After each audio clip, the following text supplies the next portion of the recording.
écouté il y a quelques jours Maï Bin en parlait et il racontait que le festival était né d'un étonnement de sa part, mais je crois que c'est un étonnement que tous les écrivains africains partagent. Et l'étonnement tient au fait que les auteurs subsahariens connaissent très peu d'auteurs dits du Maghreb et inversement.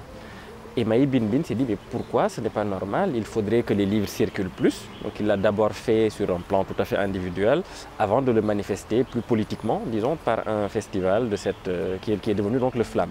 La conversation ne se fait plus simplement de lecture à lecture, mais vraiment d'écrivain à écrivain, d'artiste à artiste, et devant un public qui est là, qui a aussi des questions que les écrivains partagent également. Et tout cela, je pense, forme une sorte d'énergie qui rassure tout le monde, qui console tout le monde quant à l'avenir. Parce que je crois que c'est aussi ça le sens de ce festival, c'est de dire qu'il faut rester tout à fait unis, au moins sur le plan de la culture.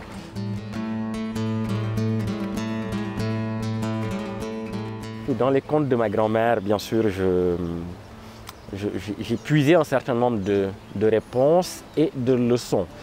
Je crois que j'étais enfant à la fois très heureux et très angoissé par un certain nombre de questions auxquelles je n'avais pas de réponse ou auxquelles je cherchais des réponses chez des gens qui ne m'en donnaient pas nécessairement, en me disant que l'expérience, la seule réponse face à ces questions-là qui étaient liées à la vie de façon très générale et presque très vague, que la seule réponse viendrait avec l'expérience. C'est-à-dire que c'est en grandissant que j'aurais eu les réponses. Et ces personnes avaient raison, en partie.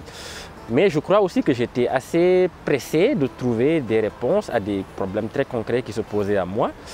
Et je crois que les contes, d'abord, et ensuite les livres ont été ces réponses-là. Puisque j'ai pris très vite les livres au sérieux. C'est que je ne pensais pas que ce qui m'était raconté comme aventure ou comme conte appartenait à un monde qui était fondamentalement différent du mien. Donc ça me servait à ça, vraiment à me régler dans mon attitude, dans mes réponses, dans mes choix, dans ce qu'il fallait faire ou non. Et ça m'a accompagné toute ma vie, ça m'accompagne encore.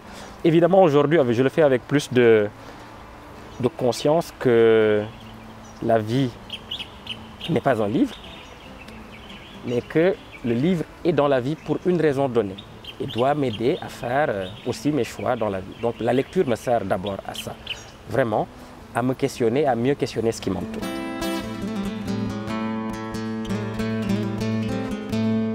Je parle beaucoup de la question de la complexité humaine et je pense simplement qu'elle n'est jamais mieux exprimée que dans les livres, dans les romans. Dans la vie, il est facile, je pense, de juger. Il est facile de porter un jugement. Il est facile de trancher dans le vif.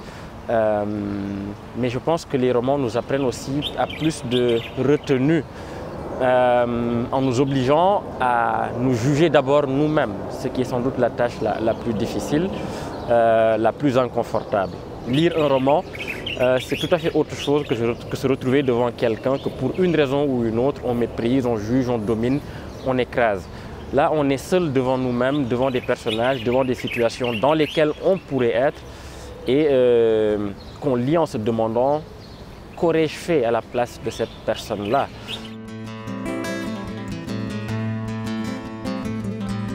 Le cinéma est une chose, les images sont une chose, la littérature et les livres en sont une autre. Les expériences sont différentes, surtout dans le temps. Parce que lire un roman, lire un livre, crée une temporalité différente, une expérience différente du temps, qui est plus longue, je pense, qui est plus profonde, moins immédiate et qui stimule plus l'imagination. Chaque image, chaque réseau social, chaque écran a besoin d'un temps de cerveau disponible. Et ce temps de cerveau-là est pris sur des temps qu'on pourrait réserver à d'autres choses, à la lecture notamment. Et ça a des impacts, je pense, assez clairs sur la mémoire, par exemple, sur notre capacité à mémoriser, sur notre capacité à nous concentrer, sur notre capacité à nous plonger longuement dans un texte écrit. Donc je pense qu'il y a aussi, sur le plan même neurologique, des choses qui sont aussi importantes. Je ne parle évidemment pas de tous les avantages que cela apporte sur la sensibilité, sur la façon de mieux comprendre, en tout cas d'avoir une disposition, je pense, à plus d'empathie, à plus d'ouverture, à plus de compréhension, à plus de simplement de douceur. Et ce n'est pas un mot idéaliste ici. Je ne suis pas certain, par exemple, que certains présidents du monde aujourd'hui lisent énormément parce qu'on voit que leur sensibilité n'est pas du tout dans l'ouverture et l'empathie, n'est pas du tout dans la douceur, mais dans la brutalité au sens le plus, vraiment le plus primitif et le plus archaïque. Quand je commence, c'est toujours très difficile, les débuts, parce que je n'ai pas de plan, donc je ne peux m'accrocher à rien, sauf à quelques images, à quelques intuitions que je tente de pousser. Et elles sont parfois tellement vagues que je n'ai pas l'impression de savoir exactement où je vais. Donc ce n'est pas... ça peut être fluide, mais ça n'a pas pour autant un sens immédiat. Il faut beaucoup de temps de réflexion, de temps de tâtonnement, d'écriture de pages qui ne serviront à absolument rien, mais qui servent seulement à l'échauffement, qui servent à montrer petit à petit une direction.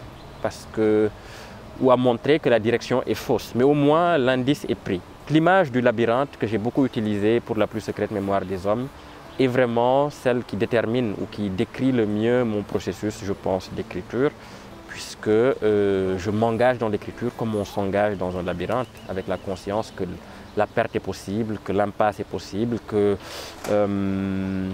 l'apparition d'un minotaure est possible, mais que l'apparition aussi d'un fil est possible, mais que l'apparition de la joie est possible dans le labyrinthe, que la liberté est possible, et qu'on est à l'intérieur d'une forme complexe, mais qui devient aussi assez fascinante pour celui qui marche à l'intérieur.